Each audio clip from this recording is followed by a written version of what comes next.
కాశ్యపాన్వయ సంజాతం నారసింహ పదాశ్రితం రామానుజగురుం వందే పాణినీయ పయోనిధిం. భాగవత్ సద్గోష్ఠికి సాదరంగా ఆహ్వానం పలుకుతూ పెద్దలకు దాసం సమర్పించుకుంటూ ఈ రోజు మన భాగవత పట్టణాన్ని కొనసాగించుకున్నాం. ఈ ప్రహ్లాదుడు తన తోటి బాలురికి ఏకాంతంగా తీసుకెళ్ళి ఈ భగవత్ తత్వాన్ని అంతా కూడా బోధించడం మొదలుపెడితే వాళ్ళందరూ కూడా చదువులు మానేసి ఈ పిల్లవాడు వెనకాలే ఆ నిత్యం అతని కబుర్లోనే నిమగ్నం అయిపోతున్నారు. ఇవన్నీ గుర్తించినటువంటి ఆ శుక్రాచార్యుని కుమారుడైనటువంటి వాళ్ళిద్దరిలో చండామార్కులో ఒక అతన్ని కనిపెట్టి ఈ పిల్లవాడిని తీసుకెళ్లి బాబాయ్ చాలా ఇది జరిగిపోతుంది అంచేత రాజుగారికి తెలిస్తే ఇదవుతారని చెప్పి వెంటనే తెలియజేయాలని చెప్పి తీసుకెళ్లి చెప్పారు.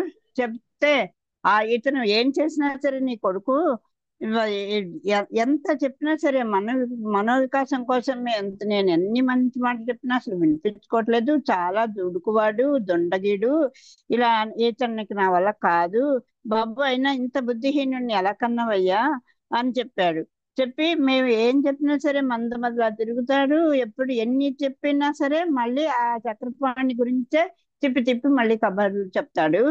చేత ఇలా ఉంది నీ కొడుకు సంగతి అని చెప్తే అలా గురువు గురువు బాధపడ్డాడు తన దగ్గర హిరణ్యకశిపుడి దగ్గర. ఇక తన కుమారుని యొక్క విష్ణు భక్తి విషయాలు విన్నసరికి హిరణ్యకశిపుడికి చెవుల్లో కత్తులతో పొడి చేసినట్టు అయిపోయింది. ఒక్కసారిగా ఉలిక్కిపడ్డాడు. గాలి చెలరేగినటువంటి కార్చిచ్చులాగా మండిపడ్డాడు. దెబ్బతిన్న సింహంలాగా భయంకరమైన కోపావేశంతో భగభగ మండిపోయాడు, ఊగిపోయాడు. కళ్ళు చింతనిప్పులు అయిపోయాయి. ఇంకా ఎలా అయినా సరే వీడిని చంపేయాలి అని అనుకున్నాడు. వెంటనే ప్రహ్లాదుని పిలిచాడు. వచ్చిన ఆ కుమారుణ్ణి ఇన్నాళ్ళు ఆప్యాయంగా చూపించిన వాడు ఇప్పుడు ఆదరంగా చూడలేదు. కఠినాత్ముడే హిరణ్యకశిపుడు పిడుగు లాంటి మాటలతోటి అతన్ని భయపెట్టాలని చూస్తే ఆ కుర్రవాడు ఎలా ఉన్నాడో చూడండి. సూనుం శాంత గుణ ప్రధానం అతి సంశుద్ధాంచిత జ్ఞానారణ్య కృశాను అంజలిపుటి సంభ్రాజమాను సదా శ్రీమన్నారాయణ పాద పద్మయుగళీ చింతామృతాస్వాదనాధీను ధిక్కరణంబు చేసి పలికెన్ దేవా అహితుండు గ్రతన్. ఆ దేవతలకు ఆ శత్రువు అయినటువంటి హిరణ్యకశిపుడు చాలా కోపంతో చాలా ధిక్కరణం చేసి మరి ఇలా అని సంగతి చెప్తా అన్నట్టుగా ఇంకా దగ్గరికి లాగి ఇట్లాగా చాలా కోపించి అతని మీద ఒక్కసారి విరుచుపడ్డాడు అంటాం కదా, అలా విరుచుపడ్డాడు. ఆ కుర్రవాడు ఎటువంటి వాడో చెప్తున్నారు. సూతున్ శాంత గుణ ప్రధాను, ఆ మహాశాంతమూర్తిగా ఉన్నాడు. ఈ తండ్రి కోపానికి ఏమీ బెదర్లే కదలలేదు. అతి సంశుద్ధాంచిత జ్ఞానం, మంచి గుణవంతుడు. అజ్ఞానం అనేటువంటి అరణ్యానికి అగ్ని లాంటి వాడు. అజ్ఞాన అరణ్య కుశాను కృషాడు. అరణ్య కార్చిచ్చుకి అజ్ఞానం అనేటువంటి కార్చిచ్చునికి అది పోగొట్టడానికి కార్చిచ్చు లాంటి వాడు. అంజలి పుటి సంభ్రాజమాను, ఎప్పుడు జ్ఞానం అనే సంపదకి నిరంతరము చేతులు జ్ఞానం అనే సంపదకి గని వంటి వాడు. నిరంతరము కరములు మూర్చి మనస్సులో పరంధాముని పాదపద్మాలనే ధ్యానించేవాడు. సదా శ్రీమన్నారాయణ పాదపద్మయుగళీ చింతామృతాస్వాదనాధీను, నిరంతరము ఆ శ్రీమన్నారాయణ యొక్క పాదపద్మయుగళి పాదముల యొక్క జంటకి ఆ జంట ఎందే చింత అమృత ఆస్వాదనాధీను, ఆ స్వామి శ్రీచరణం నుంచి స్రవించేటువంటి అమృత కరుణ అనేటువంటి అమృత ప్రవాహాన్ని ఆస్వాదిస్తున్నటువంటి దాంట్లో చాలా పట్టుగలవాడు. అంటే అదే అతనికి జీవనాధారం అన్నట్టుగా ఉండేవాడు. అటువంటి వాడిని ధిక్కరణంబు చేసి పలికెన్ దేవ అహితుండు ఉగ్రతన్, చాలా కోపంగా ఇలా మాట్లాడుతున్నాడు. అస్మదీయంబగునాదేశమున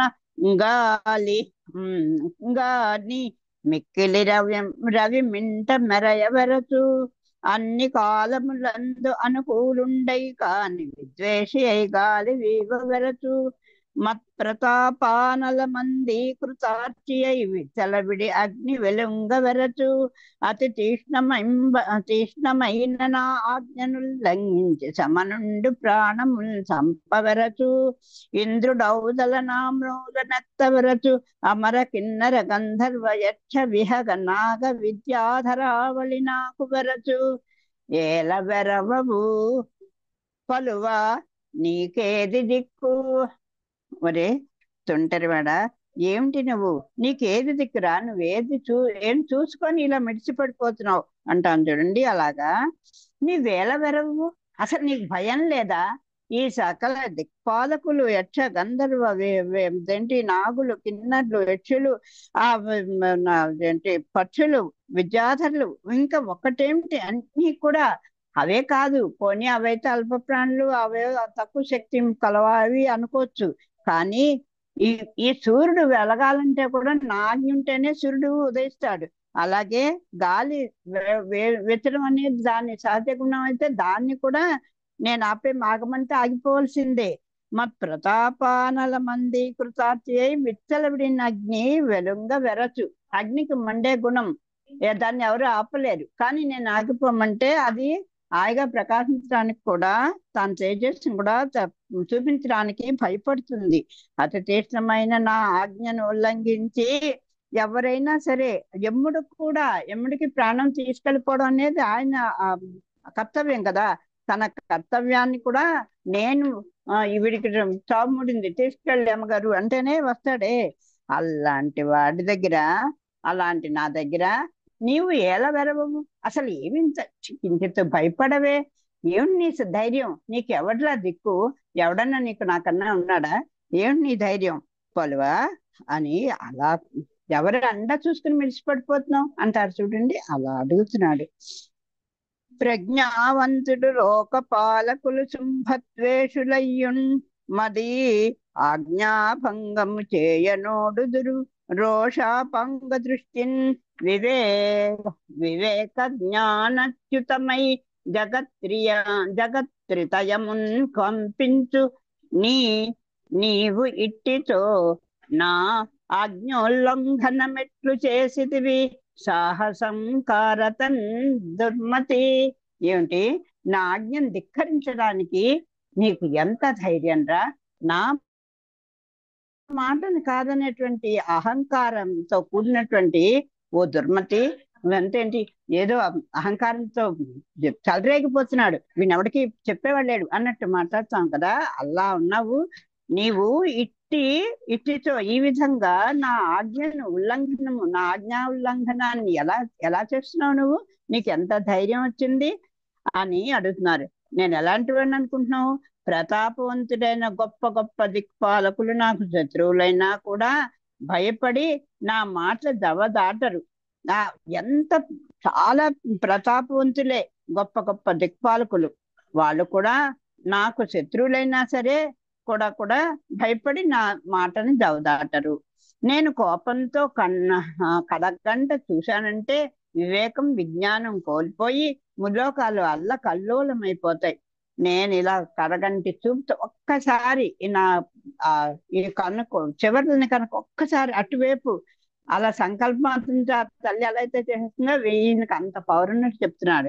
నేను కోపంతో కడగంట చూశానంటే చాలు, వివేకం విజ్ఞానం అన్ని కూడా మొత్తం ఈ లోపల స్తంభించిపోతుంది. వాటి విజ్ఞానం వివేకం ఇవేమీ పనిచేయవు. అటువంటప్పుడు నీవు నా ఆజ్ఞను ఎలా ధిక్కరించగలుగుతున్నావు? దుర్మతి, నీ అహంకారం ఏమిటి? ఏమిటి నీ అహంకారం? ఎవడు నీకు దిక్కు? ఏ చూసుకుని ఇలా పెట్టలేకపోతున్నావు అని కేకలేస్తున్నాడు. కంఠక్షోభము గంగనొత్తిలి మహాగాఢంబుగా డింభ వైకుంఠుం చెప్పెదు దుర్జయుండనుచు వైకుంఠుండు వీరవ్రతోత్కంఠాబంధురుండేని నేను అమరులన్ దండింపగాన్ కుంఠీభూతుండుగాక రావలదే మద్ఘోరాహవక్షోణికిన్. నువ్వు డింబక, ఆ జనార్దుని సాధించడం జయించడం సాధ్యం కాదు కాదు అని గొంతు తెగ తీయించుకుంటున్నావే. ఎప్పుడు చూసినా ఏం మాట మాట్లాడదామన్నా ఆ హరింతవాడు అంతవాడు, వాడిని ఎవరు జయించలేడు, ఆయన్నే సృష్టిస్తే లయకర్త అది ఇది అంటూ ఏవోయో అలా చెప్తున్నావే. ఇంకా ఆయనకి ఎవరు ఎదుర్కొని నిలబడేటువంటి సాహసం చేసేవాడు ఎవడూ లేడే ఈ ప్రపంచం మీద అని ఓ గొంతు చించుకొని మాట్లాడుతున్నావే ఎప్పుడును. ఏమిటి కానీ ఆ విష్ణువుకే పౌరుషం ఉంటే ఏది చెప్పు. నీ ఆ విష్ణువు హరి హరి అని గోలపెట్టినావు కదా, అంత దమ్ముంటే వచ్చిన ఎదురుకుండా నిలబడమని అన్నట్టుగా చెప్తున్నాడు. కానీ ఆ విష్ణువుకే పౌరుషం ఉంటే అతడే అంతటి వీరుడైతే ఏది అంత గొప్పవాడు ఇంత గొప్పవాడు అంటున్నా కూడా నిజంగా ఆ ఏదో నా చాటు మాటని ఆ గొప్పతనం ప్రదర్శించడం కాదు. ధైర్యం ఉంటే నా ఎదురుకుండా వచ్చి నిలబడమను. వీరుడైతే నేను యుద్ధ రంగంలో దేవతలను దండిస్తున్నప్పుడు ఖండిస్తున్నప్పుడు భయపడకుండా నా ముందుకు రాలేదేం? మరి ఇంద్రుని యొక్క స్థానాన్ని కూడా కొల్లగొట్టేసి నేను ఆ సింహాసనాన్ని కూడా ఆక్రమించాను కదే కదా. మరి ఈ దేవత ముక్కోటి దేవతలను కూడా గడగడగడలాడించాను కదా. అప్పుడు ఏమయ్యాడు రా నీ విష్ణువు? మరి అంత దేవతల పక్షపాత అయినటువంటి ఆ విష్ణువు రావాలి కదా. మరి అందరినీ ఇంత భూప్రపంచం అల్ల కల్లోలం అయిపోయి సూర్యచంద్రులు కూడా గడగడలాడిపోతుంటే ఇలాంటి నన్ను ఎదుర్కోవడానికి మరి ఒక్కడిని రక్షించడానికి ఇప్పటి వరకు ఎందుకు రాలేదురా నీ నీ విష్ణువు? ఆ విష్ణువు వచ్చి వాళ్ళని ఎందుకు కాపాడలేదు చెప్పు అని అడుగుతున్నాడు. ఆచార్యోక్తముగాక బాలురకు మోక్షాశక్తిని బుట్టించి నీ వాచాలత్వమున్ చూపి విష్ణున్ ఆహితున్ వర్ణించి మధ్యయితే వచ్చాం మద్దైత్య వంశాచారంబులు నీరు చేసితివి మూఢాత్మున్ కులద్రోహి నిన్ నీచున్ చంపుట మేలు చంపి కులమున్ నిర్దోషమున్ చేసేదని చిచ్చి మా కులానికి నీ వల్ల ఇంత అంతా చెడపేరు కాదు. కుల ద్రోహివి ఏదో చిన్న ఇంటి వాసాలు లెక్క పెట్టి అంటారు సార్. అలాగా నీకు ఇన్ని భోగాలన్నీ పెట్టి నీ తండ్రి ఇంత చూడండి. ఎవరైనా తల్లిదండ్రులు గొప్ప ఉన్న స్థితిలో ఉంటారు, లేకపోతే మంచి పదవులు ఉంటారు, మంచి పండితులు అవుతారు. ఆ కులాచారాలని పాటించకుండా ఎవరైనా ఉంటే ఆ కులాన్ని మచ్చ తెస్తే ఆ తల్లిదండ్రులు ఎంత సిగ్గుతో తల వంచుకోవాల్సి వస్తుంది. అలాంటి స్థితి నాకు వచ్చేసింది అన్నట్టు చెప్తున్నాడు ఇతను. నువ్వు ఆచార్యోక్తముగాక బాలురకు మోక్షాశక్తిని పుట్టించి ఇంకా పోని నువ్వు చెడవు. తను చెడిన కోతేలా వనం అంతా చేర్చిందంటారే. నువ్వు ఎలాగూ భ్రష్టుడు అయిపోయావు. నీ తోటి బాలకులు కూడా ఆచార్య చెప్పింది నువ్వు ఆలకించలేదు. పైగా నీ తోటి బాలకులను కూడా ఆ శత్రువైనటువంటి ఆ ఈ అసురులందరికి విరోధైనటువంటి ఆ విష్ణువు గురించి వాళ్ళకి చాలా నూరి పోసావు. వాళ్ళని కూడా భ్రష్టులుగా తయారు చేసావు. నీ వాచాలత్వము చూపించి నీ పుట్టించి ఆచార్యోక్తముగాక బాలులకు మోక్షాశక్తిని పుట్టించి ఆ గురుగారు చెప్పే మాటలు పట్టుకొని వాళ్ళు బాగా చదువుకుని ఏదో కాస్త ఉద్యోగాలు చేసుకుని ఏదో బతుకుతారంటే అవేం చేయకుండా మోక్షము గీక్షము అంటూ వాళ్ళకి ఏదో వేదాంతాన్ని బోధించావు చేసావు. నీ మాట్లాడేటువంటి వాచాలతో అంటే నీ ప్రజ్ఞంతా చూపించి అలా చేసావా? ఆ పోనీ ఏం చెప్పావు? నా గురించి అన్నా చెప్పావా? రండి మా నాన్నగారు ఉన్నారు, హాయిగా భోగాలు అనిపిస్తా అలాంటివన్నా చెప్పాలి కదా. ఏమి చేయకుండా చూపించి విష్ణుని విపరీతంగా పిచ్చి మాటలతో పొగుడతావా?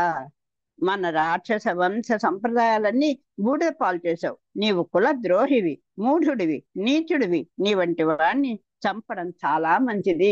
చిచిచి నువ్వు వదార్హుడివి. నువ్వు చేసిన పాపానికి దండనే ఇది, నీకు మరణశిక్ష ఇది అంటారు చూసారా.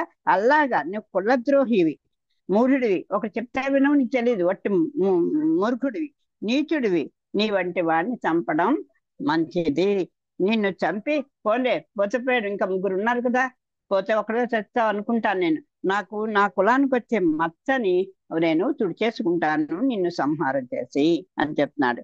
దిక్కులు గెలిచిటి నన్నియు దిక్కెవ్వండు రోరి నీకు దేవేంద్రాదులు దిక్కుల రాజులు వేరొక దిక్కెరుగక కొడుతురితడే దిక్కని నన్ను ఎవడ్రా నువ్వు పోనీ వా నేను నా పద్ధతి నీకు నచ్చలేదు, ఎవరికాలో బాగా నచ్చేవాడిని పట్టుకుంటావంటే ఆ దేవతల సమూహాలు అన్నీ కూడా ఆ దేవేంద్రుడు కూడా దిక్కుమాలిన వాడై నా దిక్కు చేరి బాబు నేను పెడితే తిని, నేను ఉండమంటే ఉండి, నేను కూర్చోమంటే కూర్చొని అలా ఉంటే నాకు నా కాళ్ళ దగ్గర పాదాక్రాంతులై మొత్తం ఇంద్రుడితో సహా అందరూ నాకు పాదదాసులై ఉంటే నే నీకు కూడా నేను తప్ప వేరే దిక్కు లేదని తెలుసుకో.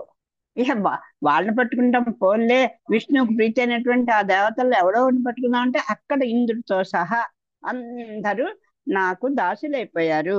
ఇంకా అంచేత నేనే నీకు దిక్కు, ఇంకో దిక్కు అనేది లేదు, చూసుకో అని స్పష్టంగా చెప్తున్నాడు. బలవంతుండ ఏ జగముల బలములతో జనక వీర భావమున మహాబలుల జయించితి, ఎవ్వని బలమున నా ఆడెదవు నాకు ప్రతి వీరుండవయి. లోకాల్లో నేనే బలశాలిని, సైన్యం లేకుండా నేను ఒక్కడినే ఏకైక వీరున్నాయి, గొప్ప గొప్ప బలవంతులందరినీ కూడా జయించాను. ఏదో వాళ్ళని ఆశ్రయించి వీళ్ళని ఆశ్రయించి ఏదో యుద్ధ నైపుణ్యం గల అసలు వీరులందరినీ వెంటపుకుని వెళ్ళాను అనుకుంటున్నావేమో, కాదు, నేను ఒక్కడనే వెళ్ళి మొత్తం అందరినీ కూడా నాకు వశం చేసేసుకున్నాను. నీవు ఎవడి బలం చూసుకొని నన్ను ఎదురిస్తున్నావు? అసలు నీకేమిటి బలం, నీకేమిటి ధైర్యం, నీకెవరు అండగా ఉన్నారు చెప్పు? ఎవడి ధైర్యం చూసుకొని నాతో విరోధం పెట్టుకుంటున్నావు నువ్వు? నేను పడనా నీకు అని చెప్పి కేకలేస్తున్నాను. అని నా తండ్రికి మెల్లన వినయంబున కొడుకు ఇట్లనే. ఎవడన్నా రెచ్చిపోయి మాట్లాడుతుంటే కాస్త మనం మౌనంగా కాసేపు ఉంటే, మనం చెప్పే మాటలు ఆ కోపంలో మనం అరిచామనుకోండి, మనం చెప్పే మంచి మాట కూడా వాళ్ళకి ఒక్క మాట కూడా చెవులోకి ఎక్కదు. నన్నే ఎదిరిస్తాడా, నాకే తిరిగి చెప్తాడా అని ఇంకా పట్టుదల, ఒక మూర్ఖత్వం వాళ్ళకి ఇంకా ఎక్కువైపోతుంది. అది నేర్పుతున్నాడు ప్రహ్లాదుడు మనకి. అని కోపంతో పలికిన అసలు అంతంత మాటలు అలాంటి ఇదంటే, అసలు తనకి ఇష్టమైన ఆ శ్రీహరిని అలా అంటూ ఉంటే ఎంత బాధ వస్తుందండి. అదే నిజం. ఈయనకి శత్రువు, ఆయన శత్రువు కనుక ఈయన ఇలా మాట్లాడాడు. మనకి ఇష్టమైన వాళ్ళని కనుక ఇంకోళ్ళు ఎదునా అంటే మన ప్రవృత్తి కూడా ఆ హిరణ్యకశిపుని ప్రవృత్తి లాగే ఉంటుంది. వాళ్ళు పెద్దవాళ్ళ, చిన్నవాళ్ళ, పసిపిల్లల, వాళ్ళని మనకి ఇష్టం లేని వాళ్ళ గురించి ఎవడన్నా పొగిడాడో, మనం చెప్పినట్టు వాళ్ళు మన దీంట్లో ఉండరు, వాళ్ళు ఎన్ని రకాలుగా మాటలతోటో చేతలతోటో ఎద్దేవా చేస్తూనో ఏదో ఒకటి వెటకారంగానో ఇంకా ఎలా పీడించాలంటే అలా పీడించడానికి ప్రయత్నం చేస్తూ ఉంటాం. కాస్త మనం ఇలా ఉండాలా, తండ్రిలా ఉండాలా, కొడుకులా ఉండాలా అనేది కొంచెం ఒక్కొక్క సందర్భాల్లో కొంచెం ఆలోచించుకోవాలి. అంత అరిచాడండి, శూలాలండి మాటలతో పొడి చేశాడండి. అయినా కూడా ఆ ప్రహ్లాదుడికి ఆ వినయం పోలేదు, ఆ శాంతము పోలేదు. బలయుతులకు దుర్బలులకు బలమెవ్వండు నీకు నాకు బ్రహ్మాదులకు బలమెవ్వండు ప్రాణులకును బలమెవ్వండు అట్టి విభుడు బలము అసురేంద్ర. ఏమిటి బలం బలం బలం అంటూ నాన్నగారు అలా చెప్తారు. బలయుతులకు దుర్బలులకు, చాలా బలవంతుడిని నాకెవడు ఎదురులేదు అనుకున్న బలవంతులకు కూడా ఆ బలం ఇచ్చింది కూడా ఆయనే. దుర్బలులు అంటే పాపం ఏ రకంగానూ శక్తి లేనటువంటి వాళ్ళు ఉంటారు, జ్ఞానంలో కానీ చదువులో కానీ ఆర్థికంగా కానీ ఏమి కూడా ఇంత పెసరు కూడా శక్తి ఉన్న వాళ్ళు కాకపోయినటువంటి అబలలకు కూడా రక్షకుడు ఆయనే. బలం ఎవడండి బలం? నీకు నాకు ఆ బ్రహ్మ గారికి కూడా, పిపీలు గారి పర్యంతం ఈ విశ్వం అంతటికీ కూడా బలాన్ని చేకూర్చున్నది. అందరికీ కూడా బలం ఎవ్వండు ప్రాణులకు. అసలు ఈ ప్రాణులకి ఈ నిలిచి ఉండడానికి ఈ శరీరము, ఈ ఆత్మ, వీటికి సత్తని కలిగిస్తుంది ఎవడు? ఇలా మనం ఈ రోజు ఇలా నిలబడి ఉన్నామంటే ఒక చీమ దగ్గర నుంచి బ్రహ్మగారి వరకు చూసుకోండి. ఆ బ్రహ్మగారి బలవంతుడు చీమ అబలమైనది, శక్తిహీనరాలు. ఆ దుర్బలుడైనటువంటి జీవరాశికి, బలం ఉన్న జీవరాశులకి అందరికి కూడా బలం ఎవ్వడు ప్రాణులకు బలం ఎవ్వండు.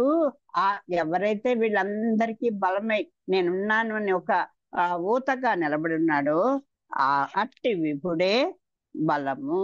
నాకు బలం ఎవరు అంటున్నారా?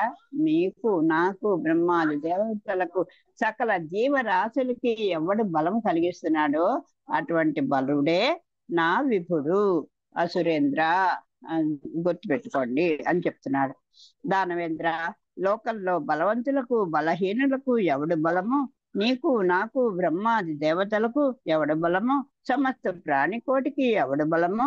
ఆ పరాత్పరుడే నాకు బలము.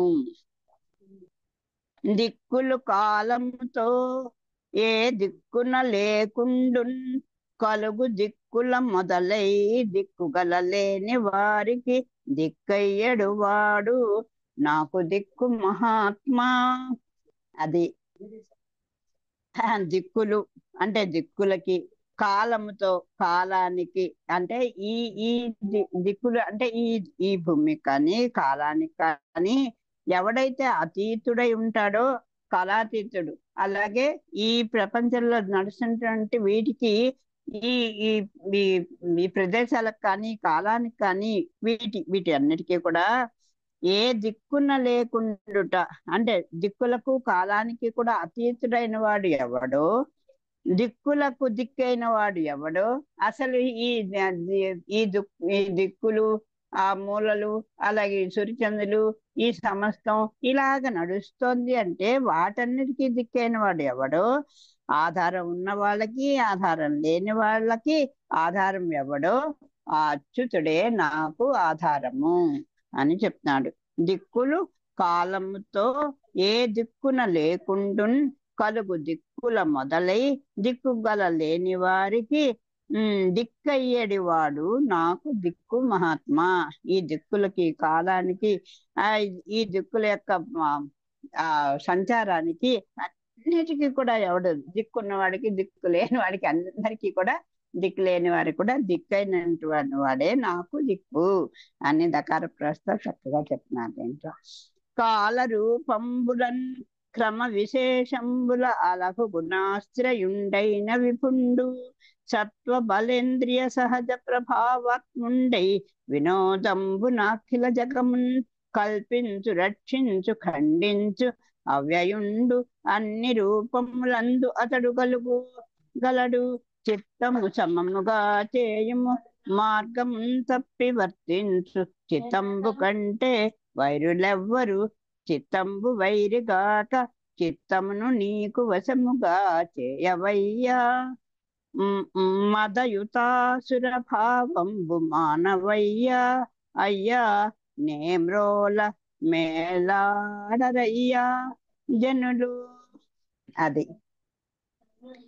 ఎంత ఎంత చక్కగా ఉపదేశం చేస్తున్నాడో తండ్రి. చూడండి, తండ్రి కాల రూపంబులన్ క్రమ విశేషంబులన్ అలఘు గుణ ఆశ్రయుండైన విపుడు. తండ్రి ఆ జనార్దనుడు జగత్పతి, కాలానుగుణంగా వివిధ రూపాలతో వివిధ పద్ధతులలో ఆ విరాట్ మూర్తి విరాజిల్లుతున్నాడు. ఆ ఆ విశ్వరూపంలోనే అన్ని సమస్తం ఆయన నుంచే, ఆ దివ్యమంగళ విగ్రహం నుంచే ఈ చరాచర ప్రపంచం అంతా కూడా పుట్టింది. ఆ శౌర్య ఎటువంటి వాడు? గుణాలకు నిధి, సత్వ బల ఇంద్రియ సహజ ప్రభావాత్ముండే వినోదంబున అఖిల జగమున్. అది ఆయన యొక్క షడ్గుణాలే కాదు, ఆ గుణాల్లో అంతర్లీనమైనటువంటి గుణాలు ఎన్నో చెప్పలేము.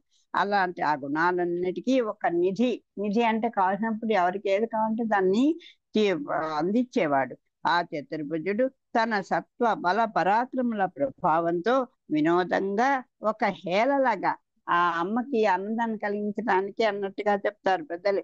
ఆయనకి కూడా ఏం తోచవుతే మరి ప్రళయ కాలంలో ఆయన ఒక్కడే కదా ఉన్నాడు, అమ్మ కూడా లేదు. ఆయన చేత అలా కొన్నాళ్ళు ఉండి మన తప్పులు చూసి చూసి చూసి విసిగెత్తిపోయి వీళ్ళందరినీ ఒక్కసారి ముంచి పారేయాలని కొన్ని ప్రళయం తెప్పిస్తాడు. మళ్ళీ అలా ఒంటరిగా ఒక్కడు ఉంటాడు. ఎంతసేపు ఉండగల ఆ కోపం తగ్గిపోయిన తర్వాత ఒంటరిగా బతకలేం కదా. మళ్ళీ ఆయనకు కూడా ఓన్లే పాపం, మనం సృష్టించిన వాళ్ళు ఎప్పుడప్పుడు ఎన్ని జన్మలకైనా నా దగ్గరికి చేర్చుకోవాలి కదా, అని చేత మళ్ళీ సృష్టిద్దాంలే కాసేపు పెడితే ఆడుకుందాం అనిపిస్తుంటే పాపం అనిపించి మళ్ళీ ఆయన అన్యులు ఆయన మర్చిపోకూడదు కదా. అంచేత వీళ్ళ కర్మానుసారంగా రకరకాల జన్మల్ని ఇస్తాడు. ప్రభావంతో వినోదంగా విశ్వాన్ని సృష్టిస్తాడు, పోషిస్తాడు, మళ్ళీ లయం చేస్తుంటాడు. రక్షించు, ఖండించు, కల్పించు. కల్పించడం అంటే సృష్టిస్తాడు, రక్షిస్తాడు, ఖండిస్తాడు అంటే లయం చేస్తాడు. ఆ స్వామి అవ్యయుడు. ఏమి తనకి అంటే చిత్రం మనలాగా పుట్టడం, చావడం, మళ్ళీ ఇది అవడం ఇలాంటివి ఏవి ఆయనకి చావు పుట్టుకలు లేనివాడు. అన్ని రూపాల్లోనూ అతను ఉంటాడు. అయ్యా, మనస్సుకు సమదృష్టి సంపాదించుకో. ఇంకా చెప్తున్నారు నాన్నగారు, ఎందుకండి ఆయన వేరు నేను వేరు, నేను గొప్ప ఆయన గొప్ప, ఆయన తక్కువవాడి ఎక్కువవాడిని, ఇవన్నీ ఎందుకండి? కాస్త సమదృష్టి సంపాదించుకోండి. సమదృష్టి సంపాదించుకో. ధర్మ మార్గం నుంచి తప్పిన మనస్సు కంటే శత్రువు ఎవరున్నారు? శత్రువు నాకు వైరి వైరి అతను వచ్చి హరి పేరెత్తకు, మా అర్సులందరికీ కూడా విరోధి విరోధి అంటే ఎవడయ్యా విరోధి? నీ విరోధి నీ దగ్గరే ఉన్నాడు. నీకెవరు శత్రువులు కాదు, నీ మనసే నీకు విరోధి, నీ ఆలోచనే నీకు విరోధి. ఆ మనసు కంటే గొప్ప శత్రువు ఎవరికి ఎవరు ఉండరు. అంచేత ఆ ధర్మ మార్గం నుంచి తప్పించేస్తుంది నీకు ఆ మనస్సు. చిచి, ఇగో నేను చెప్పినట్టు విను, నేను చెప్పింది అనుభవించు, నేను చూసేది చూడు, నేను చూపించేది చూడు అంటూ మన మనసు మన ఇంద్రియాలని మన మనసుని అలా కంట్రోల్ చేసుకుంటుంది, మన బుద్ధిని కూడా. అంచేత అదే మన శత్రువు. ఆ ముందర ఆ ధర్మ మార్గం తప్పించేటువంటి ఆ మనస్సు ఉంటుంది కదా, అదేనయ్యా పెద్ద శత్రువు. అంతకన్నా వేరే శత్రువులు ఎవరుంటారు? మనస్సును విరోధం చేసుకొనక వశం చేసుకో. ముందర ఆ మనసు అది చెప్పేట్టు నువ్వు వినకు, అది నీవు చెప్పేట్టు అది వినేట్టుగా దాన్ని ముందర దాన్ని నువ్వు కంట్రోల్ నీ ఈ సమస్త భూమండలాన్ని నీవు కైవసం చేసుకోవడం కాదు, నీ మనసు అనేటువంటి ఆ శత్రువు ఒక్క దాన్ని నువ్వు గుప్పిట్లో పెట్టుకో, చూద్దాం. నీకు నచ్చినట్టుగా నువ్వు ఉండాలని ఆ మనసుకి ప్రేరణ చేసుకో. ఇది మనం ఇలా ఉండకూడదు, ధర్మ మార్గంలో పెడదాం అని అనుకుంటుంటే అబ్బే వద్దు వద్దు అంటుంది. దాన్ని కంట్రోల్ చేసుకో ఆ మనసుని. అప్పుడు ఆ దాంతో పెట్టుకో విరోధం. మనసుని విరోధం చేసుకొనక వశం చేసుకో. దాని మీద కూడా కోపం పెట్టుకోకు. పెట్టుకొని దానికి లొంగిపోతూ మళ్ళీ దాన్ని ఎదురిస్తూ చేసుకోకు. దాన్ని ఎదిరించలేము ఎవరు కూడా, భగవంతుడికే సాధ్యం తప్ప ఈ అందరినీ వశం చేసుకోవచ్చు, కానీ నీ మనసుని నువ్వు ఇది చేసుకోలేవు, నీ కంట్రోల్ తెచ్చుకోలేవు. అంచేత ఆ దాని మీద నువ్వు శత్రుత్వం పెంచుకోకు. దాన్ని మనసుని ముందర నీవు వశం చేసుకో. అంతేకాని చిత్తానికి నీవు చిత్తం చిత్తం అని దాస్యం చేయకూడదు. నేను అందరూ నాకు దాస్యంగా పడున్నారు, దాసులుగా ఉన్నారు అనుకుంటున్నావేమో, కానీ నువ్వు కూడా ఒక దాసుడు అయిపోతున్నావు. దేనికి? నీ మనసుకి. అక్కడ కూడా దాన్ని చూద్దాం, ఆ దాన్ని నీ కంట్రోల్లో తెచ్చుకో. దానికి ఎప్పుడు దాస్యం చేయకూడదు. అది మన చెప్పు చేతుల్లో ఉండాలి. మనం ఎలా ఉండమంటే అలా ఉండాలి, ఏది చూడమంటే అది చూడాలి, ఏది తినమంటే తినాలి, ఏది చేయమంటే అది చెయ్యాలి. అలా దాన్ని ఒక్కదాన్ని కంట్రోల్లో తెచ్చుకో. మదోన్మత్తమైన రాక్షస భావాన్ని విడిచిపెట్టు. కులంలో పుట్టినంత మాత్రాన్ని ఆశరభావంతో ఉండిపోవాలి అనుకోకు. అందరినీ బాధ పెట్టడం గొప్ప కాదు అంటాను చూసారా. నీకు భయపడి ఎవరు నీ ఎదుట హితం పలకడం లేదు. అదిగో విభీషణుడు చెప్తాడు కదా రావణాసురుడికి, నీకు ఏమిటి ఎవరు బుద్ధి చెప్పేవాళ్ళు లేరా? చెప్పినా కూడా నువ్వు వినవా?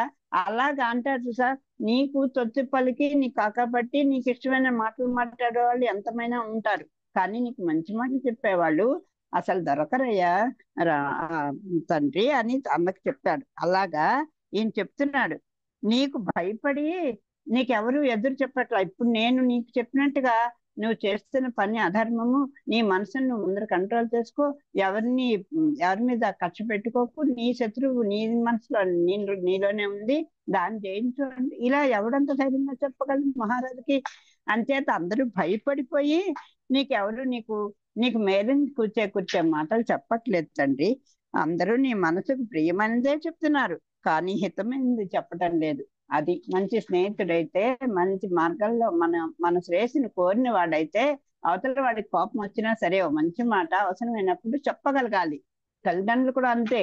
అయ్యో పిల్లలు చిన్నబుచ్చుకుంటారేమో, వాళ్ళు ఏమన్నా చిన్నబుచ్చుకుంటే ఏమైపోతుంది, మనం ఇవాళ కేకలేసామని వాళ్ళకి కొంచెం కోపం వస్తుంది. కొద్ది రోజులు అనుభవానికి వచ్చాక వాళ్ళే తెలుసుకుంటారు. దానివల్ల మంచి జరిగింది అనుకోండి, వాళ్ళు అప్పుడైనా మనం తలుచుకోకుండా తలుచుకోరు. పోనీ వాళ్ళకి ఆ కృతజ్ఞత లేదు, పోనీ వాళ్ళ జీవితాలు బాగుంటాయి కదా.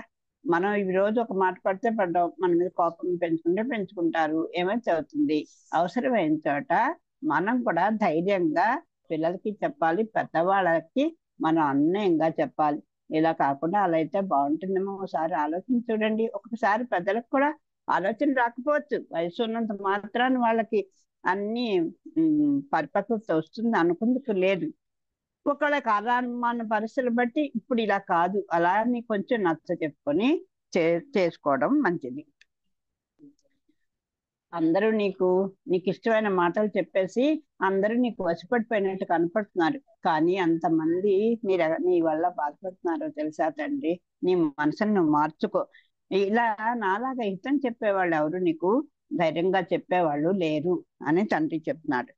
లోకములన్నీ గడియలోన జయించిన బాండ ఇంద్రియానీకమున్ చిత్తమున్ గెలువ నేరవు. నిన్ను నిబద్ధుంచేయు నీ భీకర శత్రులు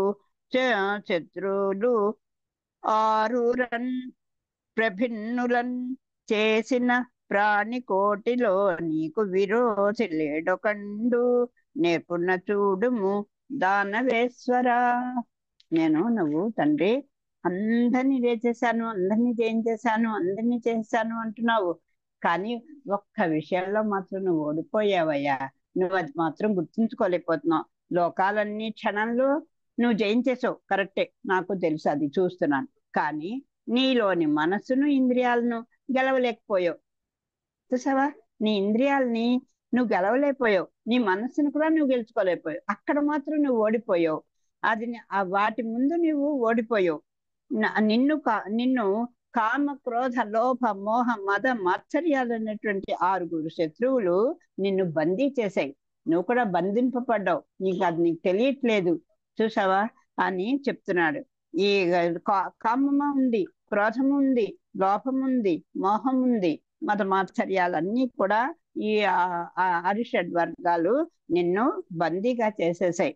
నీ మనసును నువ్వు కంట్రోల్ చేసుకోలేకపోయావు. ఇంద్రియాలను ఇంద్రియాలను కూడా బలవంతంగా కట్టి పడేస్తే మండోదరి అంటుంది రావణాసురుడు చనిపోయినప్పుడు, చూసావా నువ్వు ఎంత తపస్సంపన్నుడండి. ఆ ఆత్మలింగాన్ని కూడా తను తీసుకున్నటువంటి వాడు కదా, మహాభక్తుడు కదా ఆయన. నువ్వు ఇంద్రియాలన్నిటిని కంట్రోల్ చేసుకున్నావు, వాటిని హాయిగా వేవ్ చేసే పనులని వాటిని నువ్వు వాటితో ఆనందించలేకపోయావు.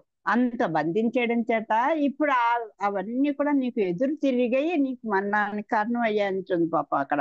అలాగా అవసరమైనప్పుడు వాటిని కొంచెం వదులుతుండాలి. మళ్ళీ మన బుద్ధి అనేటువంటి కళ్ళంతో అదే ఆ అనుభవాల్లో మునిగిపోకుండా మళ్ళీ బుద్ధి అనే వివేకంతో దాన్ని వెనక్కి తెచ్చుకోవాలి. నువ్వు అలా చేయలేకపోయావు, బందీ అయిపోయావు. అంచేత ఆ భయంకర శత్రువులను జయించి చేసినట్లయితే ప్రాణికోటిలో నీకు విరోధి ఎవ్వడు ఉండడు. ఆ కోపం ఎందుకు అంత విరోధము, అంత కోపము, అంత అహంకారము, అంత అవన్నిటిని ముందర వాటిని జయించుకో. అప్పుడు నీకు ఈ ప్రాణికోటిలో ఒక్కడు కూడా శత్రువు కనపడమన్నా కనపడ్డాడు. నా విన్నపం మన్నించు. నేను వాళ్ళు చెప్తున్నాను, మీరేమనుకోకండి. ఒకసారి ఆలోచించి చూడండి. మీరు మీ పరిస్థితిని మీరు ఒక్కొక్కసారి ఆత్మావలోకనం చేసుకోండి అని నెమ్మదిగా నా విన్నపం మన్నించండి అని కోరుకుంటున్నాడు. పాలింపుము సేముచిన్ ఉన్మూలింపుము కర్మ బంధములన్ సమదృష్టిన్ చాలింపుము సంసారమున్ గీలింపుము హృదయమందున్ కేశవ భక్తిన్. ఇదిగో ఇంకా చెప్తున్నాడు తండ్రి, మంచి మనసుతో మరోసారి ఆలోచించండి. ఇప్పుడు నేను చెప్పిన మాటలు చెప్తున్నాను. మంచి మనసు పెట్టినసారి ఆలోచించండి. ఈ కర్మబంధాలను తెంచేయండి. నా నా నా పవరు, నా సంపద, నా వైభోగం, నాకు నేను రాజుని, ఇలాంటివన్నీ కూడా ఈ కర్మబంధాలన్నిటిని కూడా తెంచివేయండి. భేదభావం లేకుండా చక్కని సమదృష్టి అలవర్చుకోండి. ఇంతమందిని చక్కగా మీ కంట్రోల్ పెట్టుకున్నారు, ఆ ఆ విషయం మీద ఎందుకు అంత భేదభావం మీకు? సమదృష్టి అలవర్చుకోండి, సంసార మోహాన్ని తొలగించుకోండి. అదే కదా పదవి వ్యామోహం. ఆ వ్యామోహాన్ని, ఆ సంసార మోహాన్ని తొలగించుకోండి. నిరంతరం మనసంతా మాధవుని పైన లగ్నం చేయండి. మీరు ఒక్కసారి నాలాగా ఆ శ్రీహరి మీద మనసు పెట్టి చూడండి, మీకే తెలుస్తుంది. అంటే చూడండి, పిల్లలు స్వీట్ అనేస్తే అబ్బాయి మాకు స్వీట్ సాయంత్రం మాకు వద్దు వద్దని అసలు ప్రసాదం చెప్పినా సరే ఇంత కూడా వాళ్ళు నోట పెట్టడానికి ఇష్టపడరు కొంతమంది. అప్పుడు ఏం చేయాలి? నాన్న ఇది ప్రసాదం వద్దనుకోడు, ఇంత పిసరి నోట్లో వేస్తుంది చూడు ఎంత మధురంగా ఉంటుంది, నీకే తెలుసు, నీ నచ్చితే తిందిగానిలే లేకపోతే లేదులే అంటే చెప్తాను సరా. అలాగా నిరంతరం మనసంతా ఆ మాధవం మీద మీద కనుక లగ్నం చేసినట్టయితే ఆ రుచి తెలిస్తే మీకే ఆ కోపం పోతుంది అని చెప్తున్నారు. అని నన్ను పరమ భాగవత సేకరణకు దోషాచర శేఖరుండితనియే. ఇక్కడ ఇద్దరు శేఖరులే, ఇద్దరు అగ్రస్థానంలో ఉన్న వాళ్ళే. ఆయన పరమ భాగవత శేఖరుడు, ఈయన దోషాచర శేఖరుడు. ఆ పదాలతోండి కరెక్ట్ గా ఎలా వేశారు అని పలికిన పరమ భాగవత శిఖామణిని చూసి నక్తంచర శిఖామణిలా అన్నారు. అందరికీ శత్రువు అనేటువంటి, అందరినీ ఎక్కువ శత్రువులు ఎక్కువ మంది ఉండడంలో ఈయన శిఖామణి కదా. అది చంపిన సత్యదననుచును కంపింపక యోరి పలువా కఠినోక్తుల నన్ గుంపించదవు చావున